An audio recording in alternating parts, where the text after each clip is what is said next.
Tiga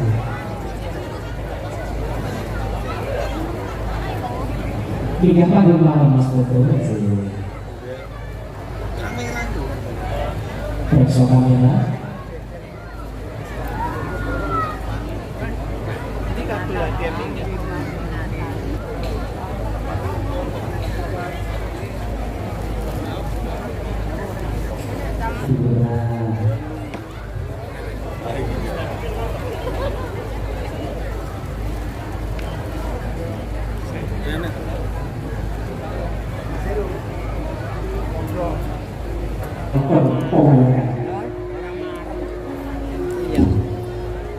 Kami terjun dengan pelajaran Bapak Kepala Desa Bapak Berjatun Sasopo Kakweket Dulu.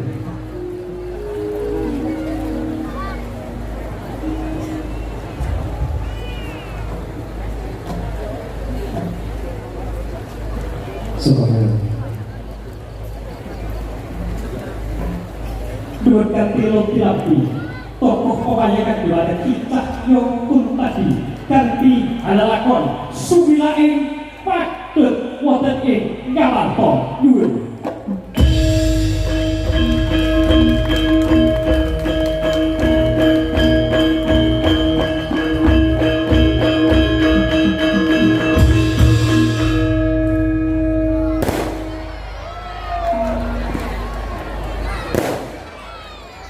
Pergolong udah ada laki-laki tokoh kebanyakan seperti tamu tekong yang bukan salah sekali tidak dicap itu tadi perubahan lewat dari Adi Joro dari Adi Joro wayang yang sebelum atas ikan mereka kan adalah kon sumilain pergolong Ngamarta Purwokerto di Masoko di Lamongan Adi Joro ada dua orang dari keluarga Pitoro, Pramilo, dan orang Kota Satu, Yabun, Wosoko, Idilah Silokono Saki, Wassalamualaikum warahmatullahi wabarakatuh. Wahyu, Ujian, Saklar, Pramilo, Ujian, Hamil Satu, Menarik, Kujoyo, Kami, Pagliata, Kujoyo, Tiket, Kujoyo, Terdalulah, Ikan Hilang dari Tak mau kembali kata di matamu sudah tadi saja dari dengan satu sembarang pilih agar tadi turun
Rantak-rantak sloblak soro pisan mbak pratonggo mati brangin padhan lai ngabit gunung temahku nglawu soro kulon hayut semburan banir socan itu rapuh naratas maring bangarko ngampi siraping pendowaku negari ngamarko yuing indro prasko yombo tono kawarso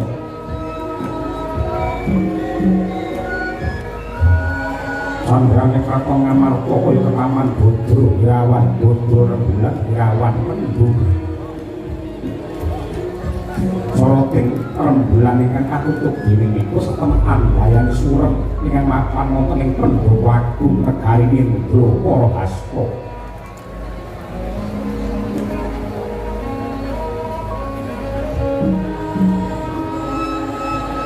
ingkang mangku lan dadosaken jibet-bebet adi pangkok koning tekad di maring Doaku ngamarta tungguling para kadhadra Pandhawa nggih Prabu Puntadewa Yudhistira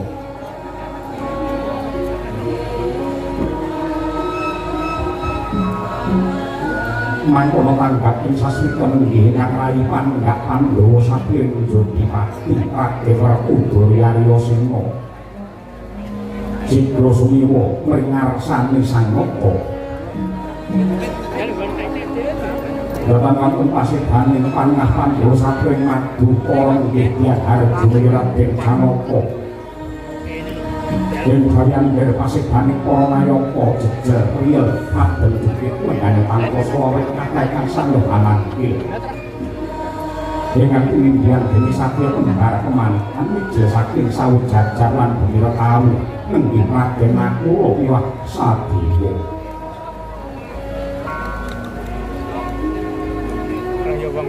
Dene ngantosan mongko kepareng medhar pangandika wedhatake belakang Warasiba. Aku kok prapane maring Prabu Ndrawati Sri Bathara Kresna Yori Sang Narayana. Mangkon ingkang Warasiba ya piyak ngaman sarta ngiri satemah dadi lulus praharja lampahe Prabu Harimurti. Sang Prabu Dewa kawis tinggal pendhih pundhuk suming bali masuk panakaling kalbu. Daya-daya manem Brama rawuh ingkang Raka Ndrawati ya ing acara lenggah pinaringan pakurmatan Sakurwati. Mangkono kawijil pangandikane Sang Nata. Mangkono lamun kaya sing lisan. Lha kok malah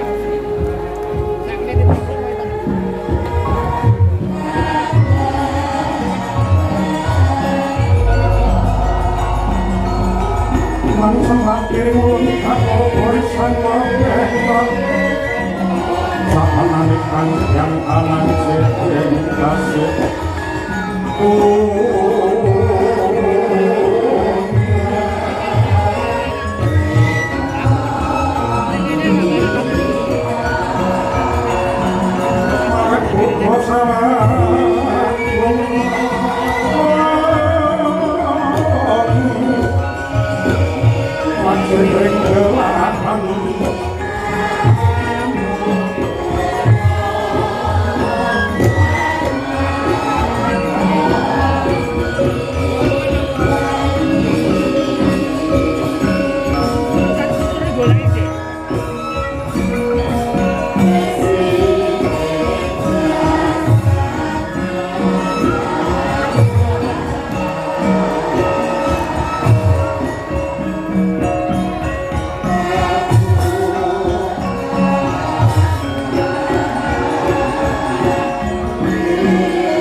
mangyo pacaping praja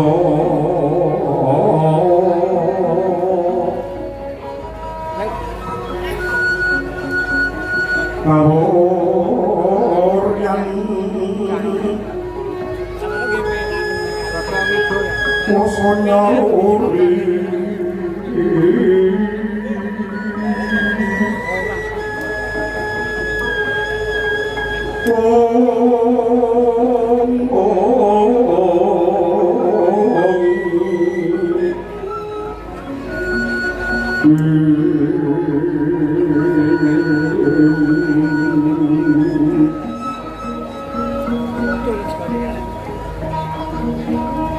ora pangrehing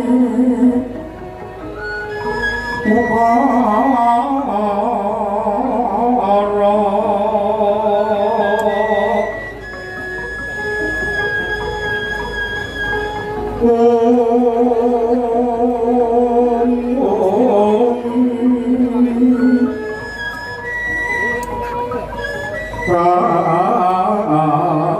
karono tanpa palubi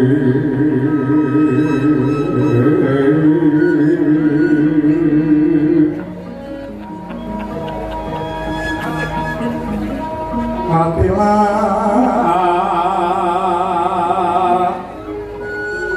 jelas tuti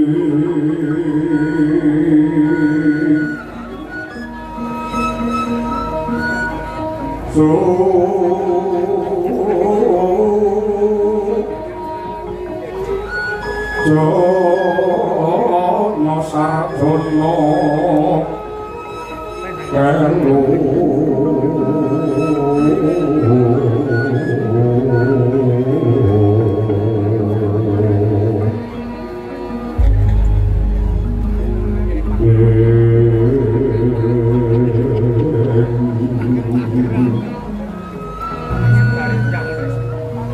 kalunggun kala tiga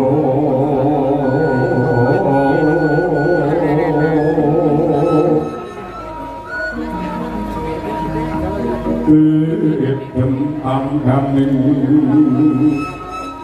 dumati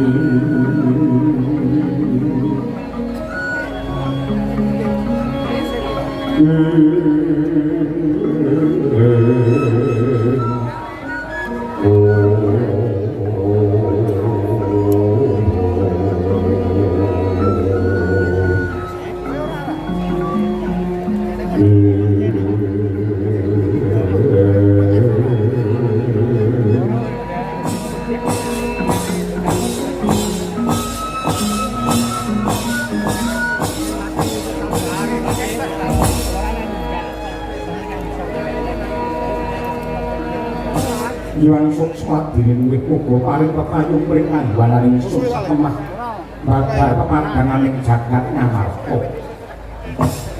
kawulun sewu koko Prabu Ndorowati saramu paduka wonten stinggil negaring Indrapaska kalilan ingkang rayi punta dewa ingkang minangka suripun para ngadang Pandhawa ngaturaken pambagi panakrami kunjuk wonten ngarsa paduka jeneng koko Prabu Ndorowati ya jagat ya dewa ya Bathara Indihani sanget kangge kula nampi dene semanten sikat darman sarta pakramakan yang paduka paringaken dhumateng ingkang Raka Indrawati dasaripun sowan kula wilujeng kala nderek sambi kala pancuring atur salam taklimipun ingkang Raka Indrawati kunjuk wonten ngarsa paduka Nyai Darma Kusuma kawula inggih Koko Prabu Gurawani nggih kula mugi tinampi tangan kula kalih mugi amingguhi dhumateng kawicaksanan anggen kula maranata tata nyerita prajan Ngamarta Koko Prabu Purmasmat dan keterangan kadil mampah lan cipangkrong kepapak obor sewu diniri palungguhan samangke paduka jeneng Koko Prabu Ndorowati keparing nyarirani pribadi rawuh wonten ing Ngamarta boten langkung ingkang rayi ngaturaken panuwun ingkang tanpa pami Koko Prabu Yati putra dhewe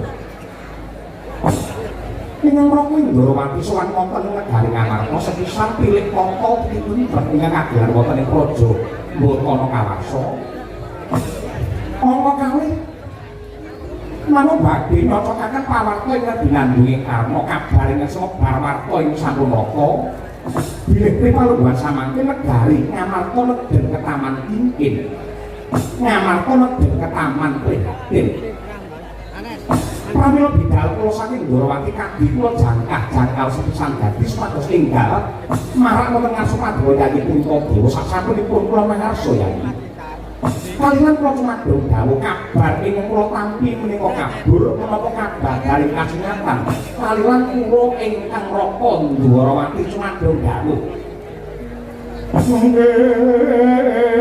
Satri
Nun sewu Kuntadewa sakadang Pandhawa menika peranganipun manungsa ingkang yektosipun gandrung kaliyan kerukunan sarta katentreman.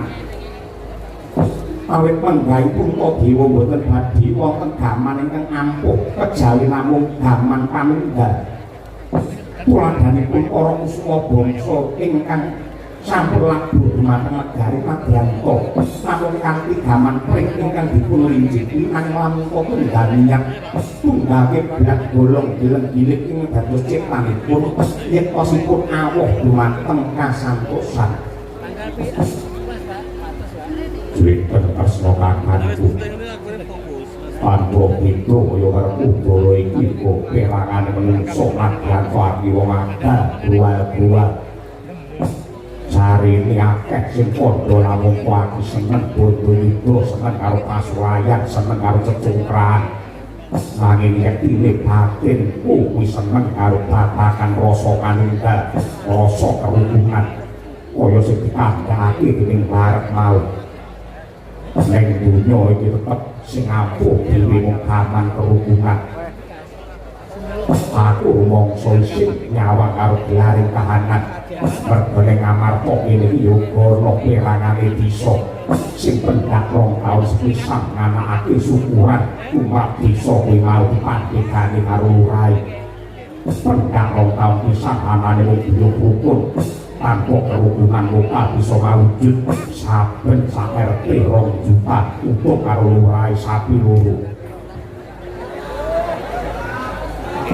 Aku isih nyawang kahanan sing apike kaya mengkono becike sing kaya mengkono critakanku.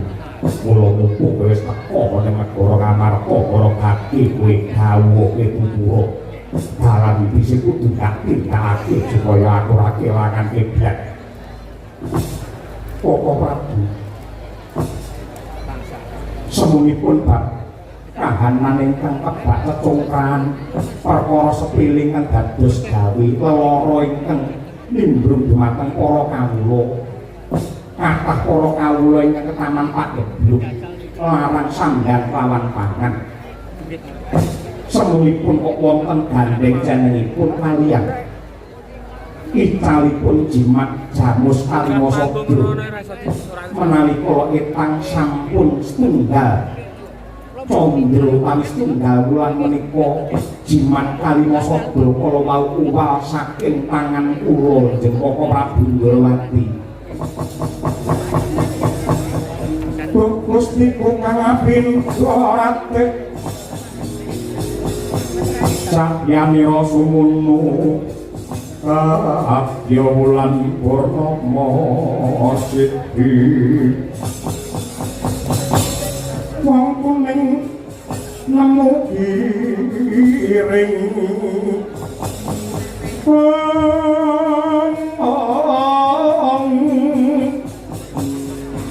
dok jiweng sun paringa usada pun kakang lara asmara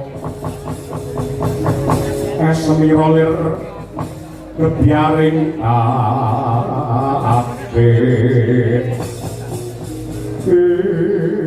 jagat diwa batur ya jagat mangsa jenggirak kaos sing manah kula yanyi Kuntadewa semunipun leres dados sabda kama paduka bilih Ruhara Prahara ingkang nimbrung wonten negari Ngamarta menika wonten sambung rapetipun kaliyan icalipun Pustaka jimat Kalimasada ingkang kadewa menika minangka dasaring negari pakeming praja lan gondhelanipun para kawula. Monggo menungsa menika lamun kepengkok lelakon ingkang awrat kepepet dumateng lampan ingkang peteng boten wonten ingkang kedadipun sambat sedepi kejawi namung Gusti ingkang akarya jagat mila saking menika. Monggo sedhenge nggih wonten mriki kula dherekaken nyambung raos kaliyan Gusti ingkang Maha Kuwasa kula pitedah kaliyan Hyang Agung. Boyo wonten pundi icalipun jimat jamus Kalimasada pun kakang percaya. Pun kakang bidaya lamun Kalimasada sampun wangsul wonten regeman asta paduka. Kartantu kahanan ingkang tentrem menika dados rintik. Kahanan ingkang kebak panandhamen kok wontenipun namung bagya lan mundha. pramila monggo sedherek kalian kapiyanipun piyambak-piyambak anut kalian kapercayanipun piyambak-piyambak nyambung raos kalian Gusti ingkang Maha Kuwasa mugi-mugi wonten trompong pepadang daya wonten pundi calipun kaliwasa sedaya sing rupa maluk meneng jasang apeke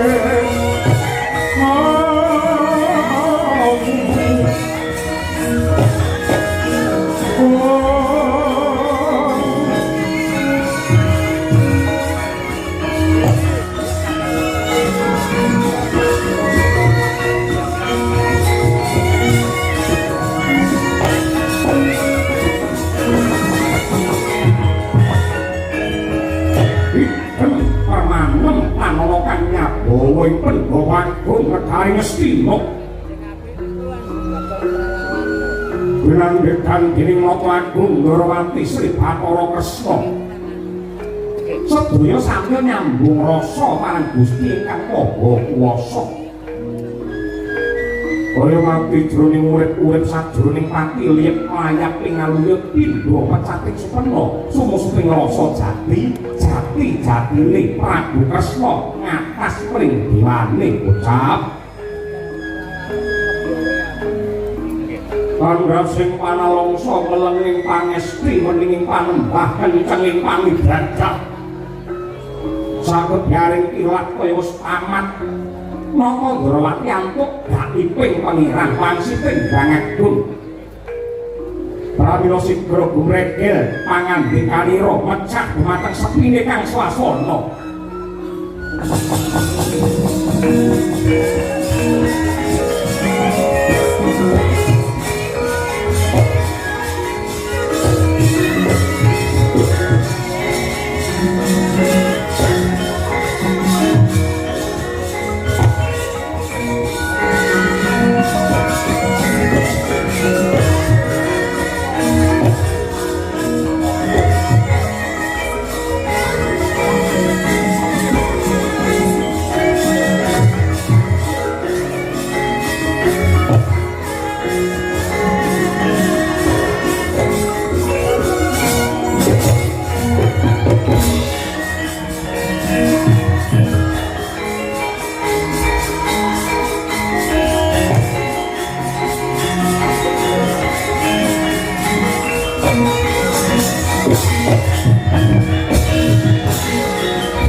Sang kapirang Senang kula kinempet-empet dosa ngrak maning bawana ya situkang walang ati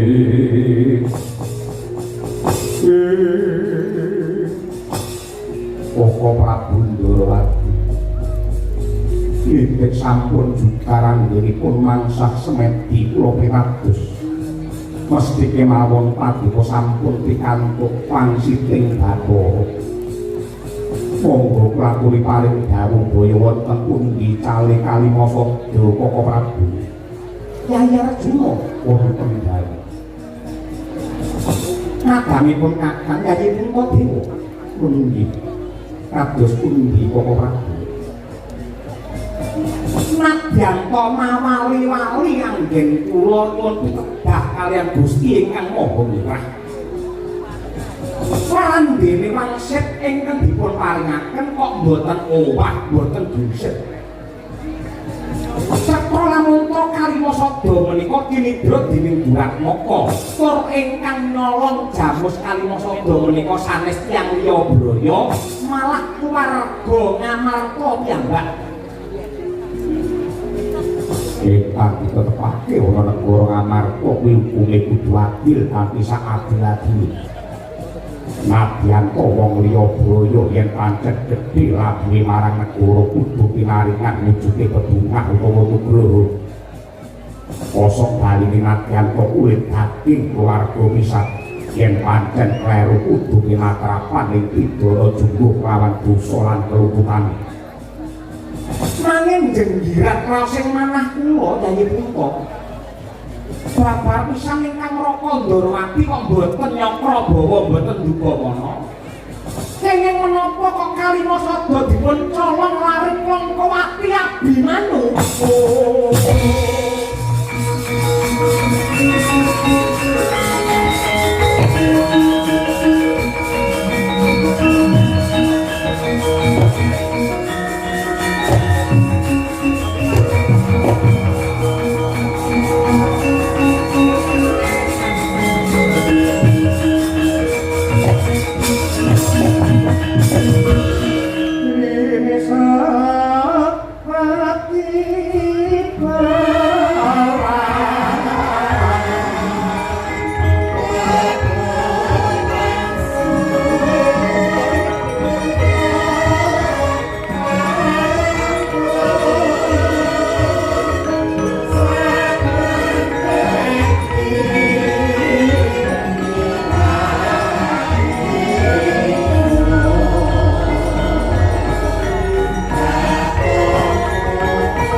Pangandikane Nata Agung Ndorowati ilange Kalimasada Cinidra putra Madukara majane Sang Arjuna nenggih Raden Abimanyu Nyangka Wijaya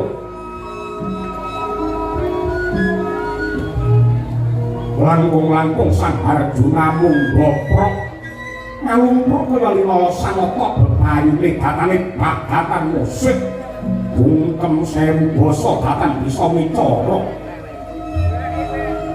mangkono gereng nganti kaya gluduk awijil pangandikane wong agung dadi mati Sang Werkudara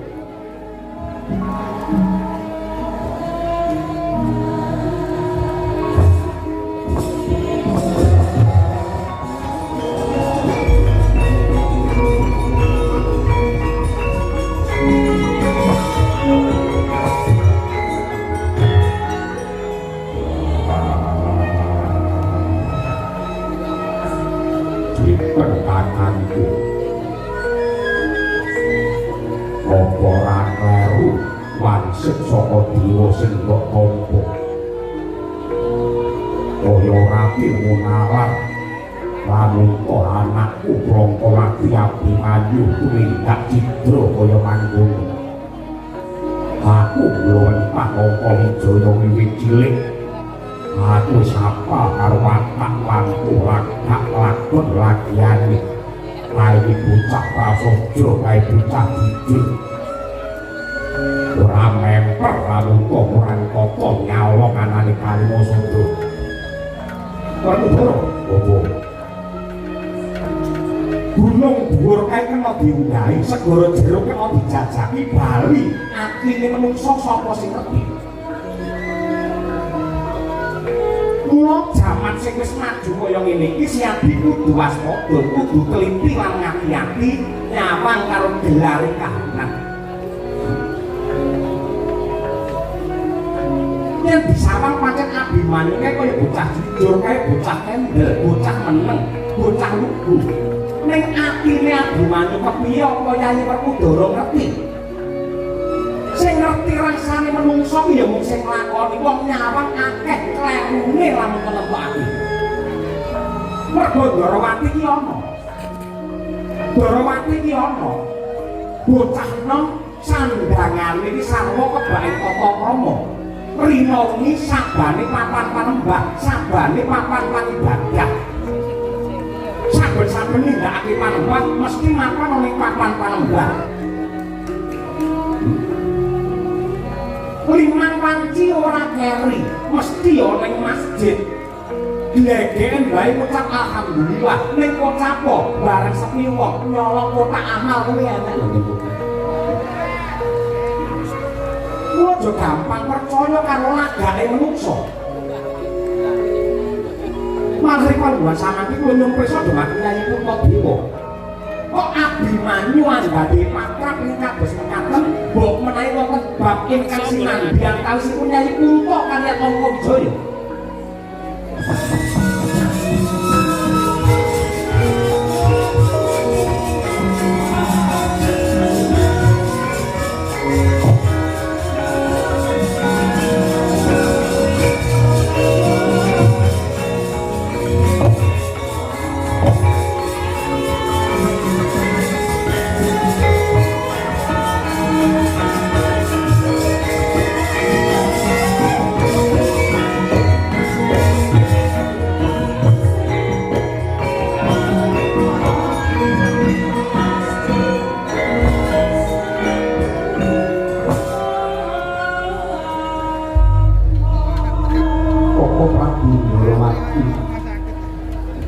samangke ingkang rayi punta dewa dados kemutan saksampunipun Abimanyu nampi wahyune ratu inggih Wahyu Widayat kaliyan Wahyu Cakraningrat kula nate paring dawuh dumateng Abimanyu binjang menawi Bharatayuda menika kelampahan menawi Bharatayuda menika kelampahan mongko Pandhawa antuk jaya Abimanyu ing badhe kula jumenengaken dados ratu wonten negari Ngastina kula nate janji mekaten dumateng Angka Wijaya Kaka Prabu nah mbok menawi bab menika ing dados underane perkara inggih janji Paduka Yayi Puntadewa badhe dadosaken Abimanyu mongko dados ratu wonten negari Ngastina ingkang rinten dalu tansah gumana musik wonten raosipun si Abimanyu mongko Abimanyu menika lari enem patake bocah menika mboten sabar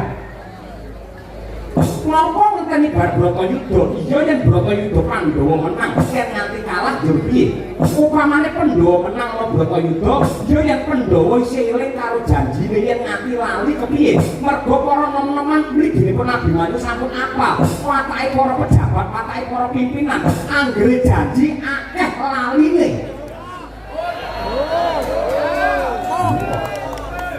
dados menawi saking petang kula Abimanyu menika nyidhak margi golek dalan sing kepenak ngapa ngenteni Bratayuda aku ngerti keringkiane para Pandhawa mapan ning Kalimasada lamun to Kalimasada ndak colong Pandhawa bakal ngrantes Pandhawa bakal rikih kelangan pakem kelangan gondhelan yen Pandhawa kabeh wis tanpa daya karinggulingke ratune Ngamarta Abimanyu iki awet wonten paribasan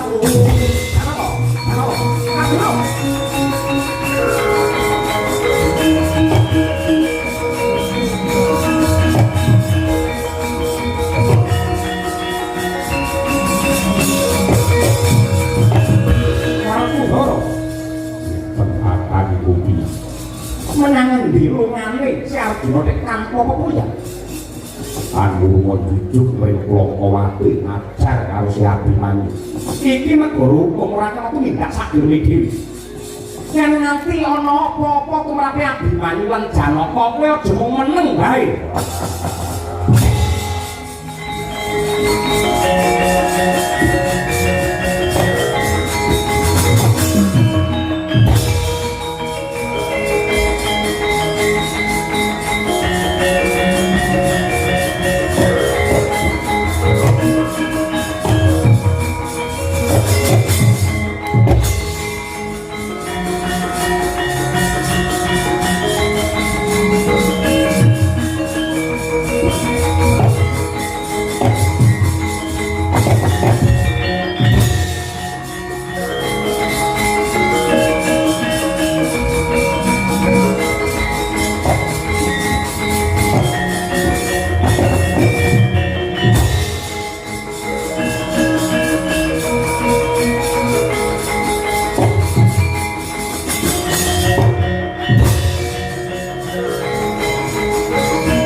Bukurasane ngarep ora kurnitore kakiri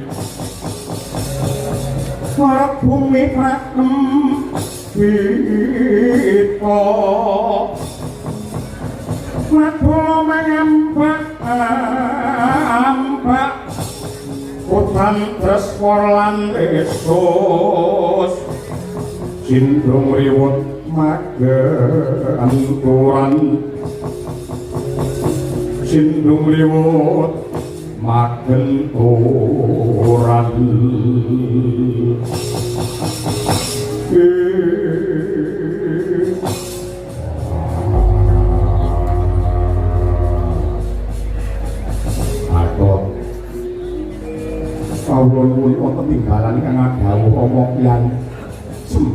ngabekti kula unjuk Rama Kyai Jodimati. Lah apa kali bombong rasa. Kali palungguhan iki anggen mudan-mudan aja kendhone kepara malah pencemono. Ingkang dipun kersakaken melu aku ing Lokowati. Perlunipun menapa Kanjeng Rama? Nyekel karo Abimanyu. Dosa kalupatanipun Abimanyu menapa? Wani nolong jimat jawus kaliwasada menika boten pinanggi ngaler. Abimanyu menika lari jujur, menika lari prasaja. Aku ya panemu padha karo kowe sing dawuh iwakmu Ndorowati. Nanging wonten paribasan Kanjeng Rama, rasa paribasan ramangan dupat kelak Boko.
dadi panyawang kuwi iki anak-anak jadi mati becik Antasena kelawan Antarja para badhe pangestune wak Amundrawati tanpa ana cah loro perkara badhe pinagi ketemu mburi saiki ayo Ndrawati petung karo Antasena petung bab apa ngono sewu gandengan nggih kusebo ning pasewakan negara Ngamarta mau kuwi mapan ning jaba nganti ora cetha lan terwaca sing dirembug ana setinggal mau apa. Mula ri palungguhan iki aku nyuwun dawuh iki mau wose piye Ndrawati. Antasena piye? Mbok menawa ri palungguhan iki negara Ngamarta nembe nampa pacoban sarta pandhadharan saka Hyang Agung. Nanging kowe kudu ngerti. Carane pangeran tresnani karo titahe kuwi ora kok njur diujo apa kekarepane dikabulake, ning carane tresnani mesti akeh dianakake pendhadharan lan ujian.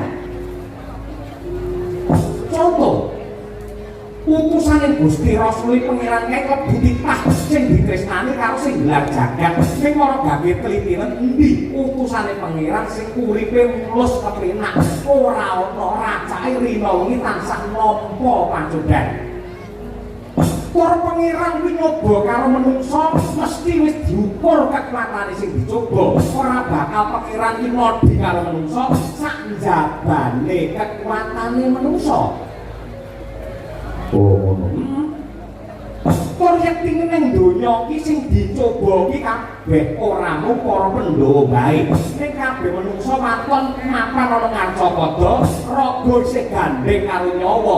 Wani utawa ora kudu nantang karo pacoban. Sing dicoba wiwit saka dhuwur tengah ngisor kabeh nampa pacoban. Sing sugih, sing miskin, sing pangkat, sing larat, sing ganteng, sing ayu, kerja, duwe, bisu, kabeh nampa pacoban anut karo kadiwasane dhewe-dhewe. Wong sugih kok ora pacobane dadi wong setil, dadi wong sing ora gelem dono diam, ora gelem dono marang padha padane titah. Kuwi cobane wong sugih dadi wong sing mutih. Wong larat kok ora kuat coba dadi wong lecet yen perlu gampang ngapusi, yen perlu mani colong jupo utawa dadi maling. Kuwi cobane wong larat. Wong pangkat ora kuat cobane wani nglingkuke dhuwit negara. Yen ana pejabat wani gaglak bandane rakyat, tetep lamun toke pejabat sing ora kuat coba. Wong ganteng rupane ora kuat cobane, kegantengane kebagusane demonya marang hargane bawa nafsu. Bener iki. Ayu rupane ora kuat cobane, tipis imane, elek mentale, rame 200.000, sepi yo 7.500 ngono. Ose bakal Antarja iki clepung pisane ndak enak belas. Contone ngono kuwi kaya sing ngendikake dening Prabu Ndrawati. Antarja iki bener. Pancen kaya ngono. Lah banjur gandeng cenenge. Nah, Ripalungguhan iki Ngamarta kelangan gedhen. Maknane kelangan gedhen jimat jamus kaliwasada ilang. Ilange dicolong malinge dudu wong liyane keluarga. Sapa? Bocah Plongkowati si Abimanyu dhewe. Iya. Arep gorong-gorong temen. Masa iya. Mula kan ngono, gandeng Ripalungguhan iki raman wis jumangkah marang Plongkowati. Paman Warjuna budal bakal nyekel marang Abimanyu. Antasena Antarja keri gawe. Ayo budal bareng karo Plongkowati. Marang kose. Ora perlu kesusu kaya apa, ngobari ya tetep subuh. Budal ya budal waton genah sing dituju ki ngendi iki kok dadine piye ngono. Urung teko anggarane pira budal wae. Nuwun sewu. eleke Antasena nun sewu ya. Eleke Antasena wiwit cilik dadi wong iki ora gampang percaya. Mula biyen SD ditokke karo guruku, mergo saben-saben kandhane karo guruku aku ora ngandel. Kuwi kegowo nganti dina iki. Lah, perkara Kanjeng Rama budal ning Plongkowati, Paman Arjuna budal ning Plongkowati monggo. Ning yen Antasena beda. Nek beda iki dawuhe Pak Amundharawati, mergo saka wangsite dewa. Sik. Aku tak takon. Apa wong gawe rekodaya rekayasa mecah kerukunane para Pandhawa iki ora kurang akal. Nuwun sewu. Wong manca negara iki pamane bakal ngrubuhake negara Ngamarta kanthi cara peperangan. Wis ora bakal bisa menang. Mergo pancen Ngamarta wis digaya jaba jerone wis saka angkasa daratan nganti samudra kabeh wis samrusa. Bisa uga carane ngrubuhke negara Ngamarta kuwi kanggo srana ya kuwi nuwun sewu lebokake obat-obatan sing minggu terus diombe karo para nom-noman lho diombe utawa disuntikake sing gayane bakal rusak marang urat saraf yen nom-nomane padha rusak mentale negara Ngamarta mung kali ngenteni duwe nganggo cara ngono kuwi ya iso. Ana meneh sing ngangge cara nabrakake budaya karo agama. Kowe aja bersih desa, kowe aja rasulan, kowe aja genduren, kowe aja ngeneke sajen. Kowe ora dituntunke karo agama. Apa budaya karo agama kuwi janjane mlaku banget, jane niate padha supaya manungsa diparingi slamet lahir batin, keselamatan donya tekan akhir padha. Ning enek wong sing ora ngoten nabrakake budaya karo agama. Nek wong-wong iki ado karo budayane, yen wong iki ado karo budayane, iki kok gampang didu, gampang dibentekake, gampang digawe geger. Mula titenono, anggere wong sing ngerti karo budaya, mbuh ki budaya reog, mbuh ki budaya wayang, racake wong-wongane mesti do bunjung rukun, dijak tarikan yo enteng ikhlas lahir batin. Wong-wong ki 2 taun pisan. Danyang iki tak kandhane aku bare kok bocoran. Senengane siji wayang loro riyok. Tur yen dalan-dalan ki aja nganti ngungkurake danyang. Iki loro. Telu nuwun sewu iki mau nembe wayang antuk wangsit saka para-para. Nuwun sewu lamun to apike le wayangan aja 2 taun pisan ning 2 sasi pisan. Berarti sapi ini Pak Lurah gendang kita ini loh. Dengan mironsasi bisa ini ngarepe Pak Lurah ini tulisannya orang Lurah Kemiri. Ini tulisannya Lurah Sido Ludes. Hubungannya dengan kita Lurah ini apa? Jadi balik dan coba balik. Nah, ana uga sing nganggo cara nuwun sewu mecah kerukunane para Pandhawa anak-anake reka-reka rewa-rewa dan macak Ratu Ndorowati. Mergo disusun kali akeh wong macak wayang wong akeh. Dan Ratu Ndorowati mitmah karo Abimanyu sing tolong Kalimasada satemah para Pandhawa bakal mateni marang si Abimanyu antarane Pandhawa karo anak-anake keluargane ora rukun ngangge cara ngono kuwi ya bisa ngrubuhi negara Ngamarta.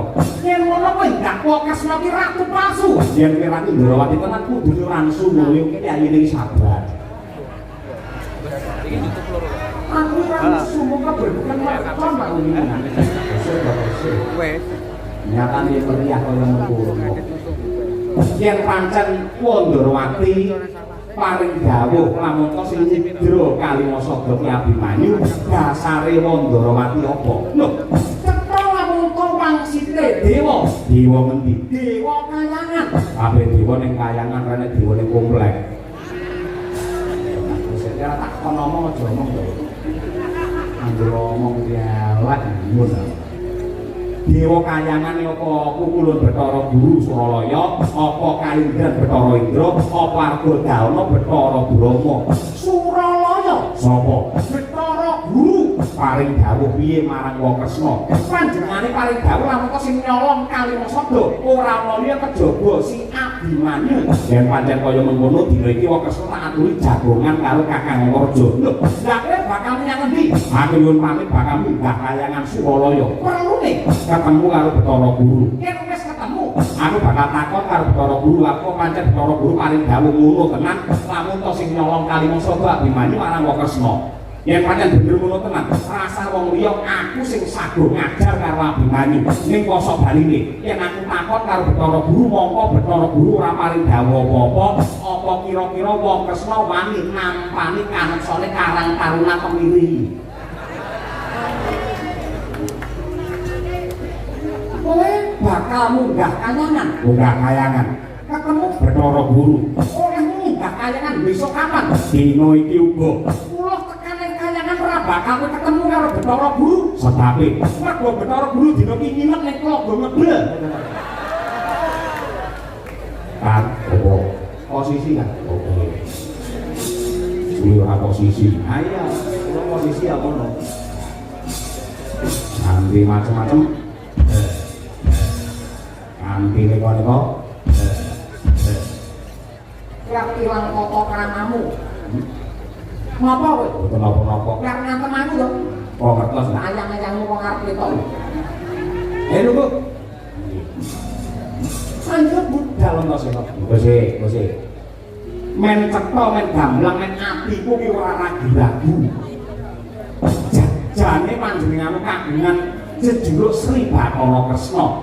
Maknane Kresna ki apa? Mergo sosok ning pawiyatan ning sekolah ki ana pitakon sing kaya ngono kuwi, sing bocah ora iso njawab, wong tuane ya bingung. Kresna ki tegese apa? Kresna. Yo. Kresna. Yo. Kresna, Kresni landhep, no kuwi padang. Kresni landhep apa bangsane cilet, gunting, pemes lan sak miturute. Aku ora ngerti mergo ki jarene wong, aja jarene wong. Sing kagungan asma Kresna iku kok jarene wong karepe piye? Sumat blok ae wis. Minggu sik. Paduka kudune kagungan asma Ratu Ndrawati Sri Bathara Kresna, kudune tanggung jawab sak wutuhe. Sak ngertiku manut buku sing tak waca. Kresna ki tegese ireng. Yen ireng cemani Sukya Indra Kila. Ireng iki wis saka kulit daging getih nganti tekan balung sumsume. Mongko dadi srana kajayane para Pandhawa. Ora saka kandhane aku wis ngerti. Kowe tegese ngayomi karo para Pandhawa. Mesti wae ngayomi para Pandhawa. Sing kok ayomi Pandhawa tok apa klebu tedak turune? Klebu tedak turune. Abimanyu tedak turun Pandhawa dudu. Anak Janaka cetha lan tedak turun Pandhawa. Yen kowe nikmah karo Abimanyu nyolong Kalimangsa kuwi ngayomi apa mateni?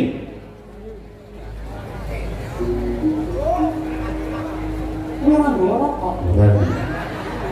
Ati narak niku. Yo piye? Wis ngene wae. Tinimbang aku malah suwi malah pekewo karo Ndrawati. Yen pancen Paduka ki Kresna sejati, endi cakramu, endi kembang wijaya kusumamu? Wong ing griya mangun kung kanban rimang lerena tanpa kanin yen antulus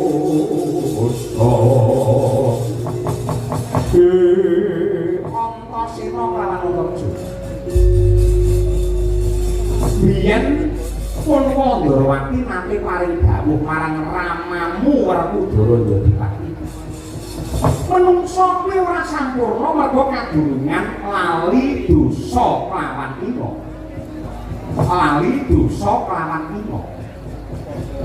Saka sumengkanipun Ndrawati praktana negara Ngamarta, lah kok dadi gaman loro ki mau keri ana praktana Ndrawati. Ayo Antarja menengae piye? Sakalane gak?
pisan.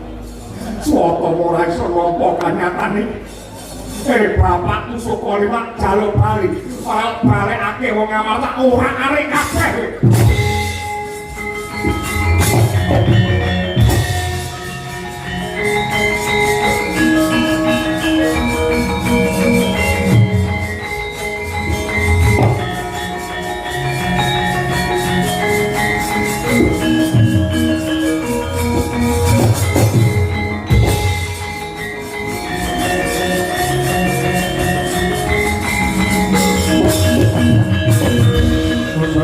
Runing ewo mandi bodol lan badrangipun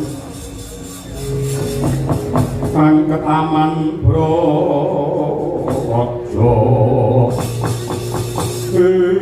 patik ngamarta tambak yadeng dasar para nyata Bambang Aswa Suta Utama Aswa kuwi jaran Suta kuwi anak utama kuwi apik kuwi anak siaran sing apik lambemu kowe nyimpang ngewo utawa nengen bapak kok jaluk balak do kondur marang Sukalima kowe tak wene bocoran bapakmu ngenteng-ngenteni 20 tahun yen pancen Trisna karo pakmu kowe baliya ning Sukalima cawisna daharan senengane pakmu apa unjukan senengane pakmu apa rokoke apa kirimen ning tahanan negara Ngamarta lambemu bapakku iki pendhita Palandiran dipunboke pakmu jarane karepe piye aku wis ngiteni bolak-balik ngaku pendhita ngaku brahmana ngaku kiai pisan yen ambil ana jagat politik mesti ora kajen kaya pakmu. Bapakku jaluk ulungake bareng karo jebole diadaku. Piye?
bener pangandikane para pinter kahanan iki lamun saya peteng lan gedhet adate padange enggal teka Antasena mung bisa nyuwun marang Purbani Hyang Agung muga-muga lelakon sing kebak prahara nimbrung ana negara Ngamarta muga ndang entuk usada merga ana paribasan masuk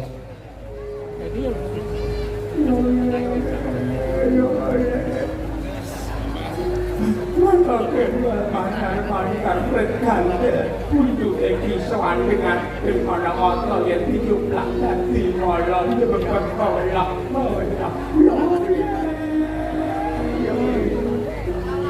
Hirung gajah jenenge trali, dirembukan jenenge lambe. Wong wedok metu bengi jenenge keol. Pendhita mangeleh dari kajen. Ubur-ubur kang lele lole. Lapor kaki. Sakwise dianakake panggrebekan ana ing TKP apa tempat kejadian perkara. Terus cetha ngidul tanpa warna sing nimba Ratu Ndrawati mitnah kelawan Abimanyu simbah Durna iki. Go mlebu ning kantorku. Diajar tentang ini. Aku